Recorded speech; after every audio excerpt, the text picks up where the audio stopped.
윤희근 경찰청장님 나와 계십니까? 예, 나와 있습니다. 네. 일반적인 신변 보호 절차가 어떻게 됩니까? 대한민국 국민이 살해 위협을 받았을 때 경찰 인력이 보통 몇 명 투입됩니까? 인력이 정해져 있지는 않고 그때그때 사안에 따라 조금씩 차이가 있을 겁니다. 네. 그러면 일반적으로는 폴케어라는 시스템의 신변보호 대상자가 등록이 돼야 되는데 혹시 잼버리 때 김현숙 장관은 당시 폴케어에 등재가 되어 있는 신변보호 대상자였습니까? 그때 당시 상황이 그렇지는 않은 것으로 알고 있습니다. 네. 이상민 행안부 장관님? 네. 잼버리 야영장 현장에서 주무셨죠? 네, 그렇습니다. 혹시 현장이 위험하다고 느꼈습니까? 뭐 크게 위험해 보이진 않았습니다. 네. 외부에서 누군가 침입했을 때 텐트에 있는 사람들이 막 속수무책으로 신변에 위협이 생길 만큼 야영장의 안전관리가 미흡하다고 느끼셨습니까? 그 공간에 약 4만 명이 넘는 사람이 많다 보니까 좀 북적거리긴 하고 그랬는데요. 뭐 안전성 여부는 제가 판단하기는 좀 곤란할 것 같습니다. 네. 김현숙 여성가족부 장관님. 장관님 야영지에서 17km가 넘게 떨어진 변산반도 생태탐방원 생활관에서 혼자 주무셨습니다. 당시 한덕수 총리께서 모든 부처가 전력을 다해 지원할 테니 김 장관은 마지막 참가자가 안전하게 새만금을 떠날 때까지 총책임자로서 현장에 머물며 필요한 모든 조치를 신속하게 시행하라. 이렇게 지시했음에도 이 지시에 불이행하고 현장에 머물지 않으셨죠? 총리님 당부사항을 어길 만큼 신변 보호 필요성이 심각했습니까? 저는 현장에 머물렀고요. 그러니까 이유 여하를 막론하고 우리 대원들과 함께 수경하지 못한 점에 대해서는 송구스럽게 생각합니다. 네, 윤희근 경찰청장님. 저는 이게 일반적으로 그 행사에 참석한 VIP들에 대한 신변 보호를 넘어서는 영역이라고 일종의 특혜라고 생각합니다. 요즘같이 흉악범죄가 늘어난 때 여가부 장관에게 강력계 형사형 6명이 24시간 붙어서 밀착 보호할 그런 행정력이 있으면 일반 시민들의 안전에 더 신경을 써야 되는 거 아닙니까? 당시 상황을 의원님께서는 아시고 지금 질의를 하시는 것 같은데 혹시 모르는 분들을 위해서 제가 설명을 좀 드려도 될까 모르겠습니다.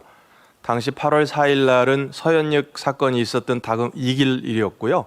그때 그 살인 예고글이 하루에도 막 100건 이상씩 올라오는 그런 상황이었습니다. 그때 우리 당시 여가부 장관에 대한 살인 예고글이 SNS에 올라왔고 그거를 저희가 신고를 받고 공조를 통해서 그 내용을 통보를 해주고 당시 상황상 이 정도의 신변 보호는 필요하다고 판단했기 때문에 신변 보호를 하게 됐습니다. 네, 저도 그 내용은 잘 알고 있습니다. 네. 실제로 여가부 장관께서 현장을 지키셨다라면은 저는 그런 신변 보호도 좀 함께 받은 것이 좀 마땅하다 그렇게 생각이 되는데 그런 건 이해하겠습니다만 근데 야영장에서 17.2km 떨어진 반짝반짝한 숙소에서 혼자 편히 주무셨습니다. 그리고 형사들이 지키겠다고 해도 손살을 치시며 차라리 거절했어야 되는 게 맞지 않나.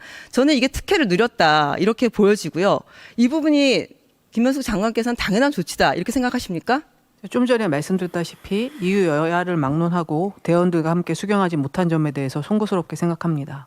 저는 국민들 상식에서 봤을 때 여가부 장관께서 응당 받을 수 있는 대우라고 이렇게 국민들은 보시지 않을 겁니다. 그리고 최근에 숙박비 논란이 있었어요. 거기 보면 정산 중이라고 기자들에게 답변을 하셨던데 그 화면을 좀 봐주시고요. 제가 국립공원관리공단 그 잼버리 조직위원회에 후원을 했다라고 이렇게 들었어요. 이게 후원인데 어떻게 정산을 하셨습니까? 국립공원관리공단이 이게 거짓말한 겁니까? 이게 뭐가 진실입니까? 대답해 보세요. 저는 정산 절차를 추진 중이라고 그렇게 보고 받았습니다. 그게 잘못 보고를 받으신 거죠? 비용 지불했습니까? 그렇습니다. 네? 제가 받은 보고는 그렇습니다. 정산 절차를 추진 중이라고 보고 받았습니다. 네, 이거 후원 받은 숙소 아닙니까? 그 부분은 최근에 여러 보도자료를 통해서 후원받았다는 것을 알게 됐고 정산 절차를 처리 중이라고 보고받았습니다. 저는 이렇게 이 자리에서 다 알 수 있는 것들을 앞뒤 안 맞게 답변하시는 거는 그만하셨으면 좋겠어요. 죄송하다고 얘기하셨으면 죄송하다고 하셔야지. 이미 아닌 걸 알고 있는데 이 자리까지 나와서 그런 태도는 오히려 국민들의 분노를 일으키게 합니다. 송구스럽다고 말씀드렸고요. 이 잼버리 사태 국제적 망신을 불러온 상황에 일조한 것이기 때문에 좀 명심하시고 관련해서 좀 숙고하시고 언론에도 그 제대로 된 말씀을 좀 주셨으면 좋겠어요. 분명히 수경을 갖지 못한 점에 대해서 송구스럽다고 말씀드렸습니다.